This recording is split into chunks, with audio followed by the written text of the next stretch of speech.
Você já parou para pensar quem realmente lidera a Igreja Mórmon? É Jesus Cristo, como o próprio nome da igreja afirma.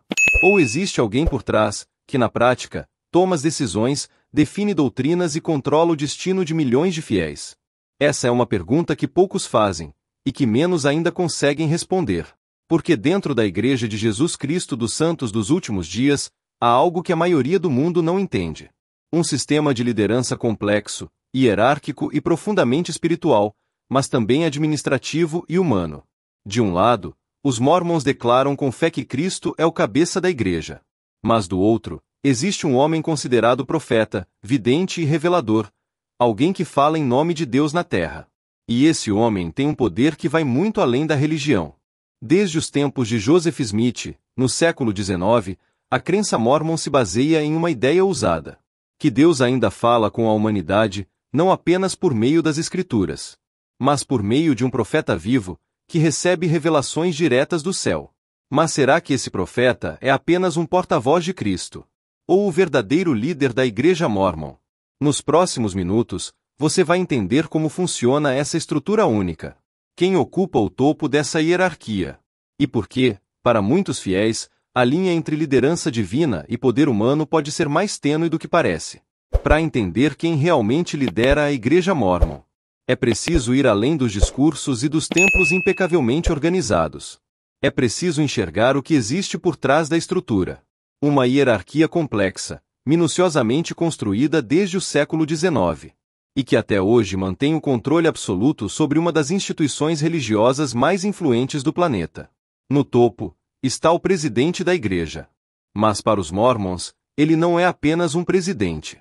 Ele é o profeta vivo, o homem que fala com Deus. O vidente e revelador, que recebe instruções divinas sobre o rumo da Igreja e, muitas vezes, sobre o destino da humanidade. Atualmente, esse cargo é ocupado por Russell M. Nelson, um cirurgião renomado que se tornou o 17º presidente da Igreja de Jesus Cristo dos Santos dos Últimos Dias. Mas o que muitos não sabem é que sua autoridade é considerada absoluta.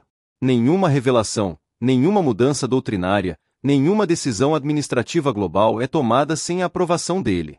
Abaixo do profeta, existe a primeira presidência, formada por 2 conselheiros escolhidos por ele mesmo.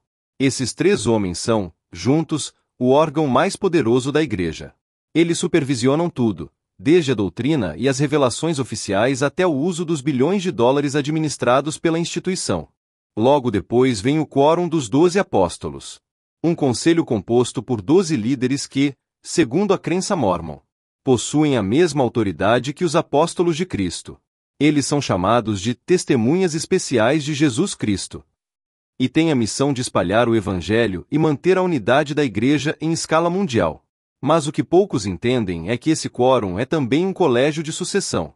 Quando o presidente da Igreja morre, é o apóstolo mais antigo em tempo de serviço que assume automaticamente a presidência. Sem eleições, sem debates. É uma sucessão automática, vista pelos membros como divinamente ordenada. Esse sistema cria algo raro no mundo religioso moderno. Uma organização centralizada, estável e quase imune a disputas internas. Mas, ao mesmo tempo, concentra um poder enorme em um grupo muito pequeno de homens. Homens que vivem em Salt Lake City, no estado de Utah. E que, de lá, controlam cada decisão global da Igreja. Desde a construção de templos em diferentes continentes, até declarações sobre temas morais, políticos e sociais que afetam milhões de seguidores. A hierarquia continua abaixo dos apóstolos. Os setentas, responsáveis pelas áreas administrativas e missionárias em diversas regiões do mundo. Os presidentes de missão, que coordenam milhares de jovens missionários. E, por fim, os bispos e presidentes de estaca, líderes locais que cuidam dos membros em cada cidade. Cada nível responde ao nível acima. Num sistema que reflete ordem, obediência e revelação contínua.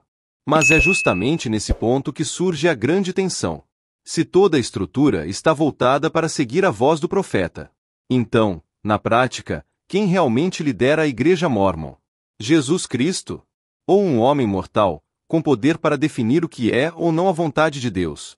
Na teoria, os Mormons acreditam que Jesus Cristo é o líder da Igreja. Mas, na prática, quem define o que Cristo quer é o profeta. E é aí que mora a força e o mistério dessa liderança. O presidente da Igreja Mórmon é visto como o porta-voz direto de Deus. Quando ele fala como profeta, suas palavras não são apenas opiniões humanas. São consideradas revelações divinas, instruções vindas do céu, capazes de alterar doutrinas, mudar costumes e até reescrever o curso da própria história da Igreja. Ao longo das décadas, presidentes mórmons anunciaram revelações que mudaram tudo. Foi por revelação que Joseph Smith introduziu o batismo pelos mortos. Foi por revelação que Brigham Young conduziu o povo ao deserto de Utah. E foi também por revelação que, em 1978, o então presidente Spencer W. Kimball anunciou o fim da restrição sacerdotal aos homens negros. Um evento que transformou completamente a imagem da Igreja diante do mundo. Cada uma dessas decisões veio com a mesma mensagem. O Senhor revelou. E para os fiéis, quando o profeta fala, a discussão termina. Porque se ele é o porta-voz de Deus, resistir às suas palavras seria o mesmo que resistir ao próprio Cristo. Mas essa crença também levanta uma questão profunda. Até onde vai a autoridade de um homem considerado profeta vivo? E o quanto de suas decisões vem do céu, e quanto vem da própria interpretação humana? Dentro da Igreja, essa tensão é constante. Os líderes ensinam que o profeta nunca será permitido conduzir o povo ao erro, porque o Senhor o impediria antes disso.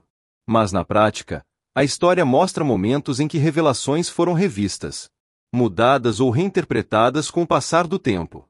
Ainda assim, o sistema permanece inabalável. Quando o profeta fala, os apóstolos apoiam, os 70 executam, e os membros seguem. É uma corrente de obediência espiritual e institucional, que mantém a Igreja unida e em perfeita ordem, mas também sob controle absoluto. Para os crentes, isso é sinal de fé. Para os críticos, é um reflexo do poder que poucos homens possuem sobre milhões de consciências. E essa é a questão central. Numa igreja que leva o nome de Jesus Cristo, a voz que ecoa das montanhas de Utah ainda vem do céu, ou de um gabinete silencioso, onde um homem decide o que Deus está dizendo. No fim das contas, a pergunta permanece no ar. Quem realmente lidera a Igreja Mórmon? Os fiéis dirão com convicção, é Jesus Cristo. E de fato, toda doutrina, todo nome e toda estrutura da Igreja apontam para ele. Mas o próprio sistema que sustenta essa fé também afirma que Deus fala por meio de um homem vivo. Um profeta, escolhido e sustentado, que tem autoridade para declarar a vontade do Senhor. E isso cria algo singular. Uma fé que depende da revelação contínua, mas que também confia a palavra de Deus a uma voz humana. Uma voz que pode consolar, inspirar e mover milhões de pessoas, mas que também pode definir caminhos, mudar doutrinas, e até reescrever o que antes parecia imutável. No fundo, é essa tensão que torna a Igreja Mórmon tão fascinante. Uma religião moderna, guiada por uma hierarquia antiga, onde o divino e o humano se entrelaçam em cada decisão, em cada discurso, em cada revelação. E talvez seja isso que mais intriga quem observa de fora. Será que ainda é Cristo quem conduz? Ou será que, com o passar do tempo, a voz do profeta se tornou a própria voz que comanda tudo? Uma coisa é certa. Para milhões de mórmons ao redor do mundo, a fé no profeta é, na prática, a fé de que Deus ainda fala com o homem. E para eles, isso basta. E você? O que pensa sobre isso? Acredita que Deus ainda fala por meio de profetas vivos? Ou que o poder humano tomou o lugar da voz divina? Deixe sua opinião nos comentários. E se esse vídeo te fez refletir, curta, compartilhe e se inscreva. Porque nas próximas semanas, vamos mergulhar ainda mais fundo nas doutrinas, segredos e profecias que moldam as religiões do nosso tempo. Porque às vezes, para entender quem está no comando, é preciso olhar além das palavras e ouvir quem realmente fala por Deus.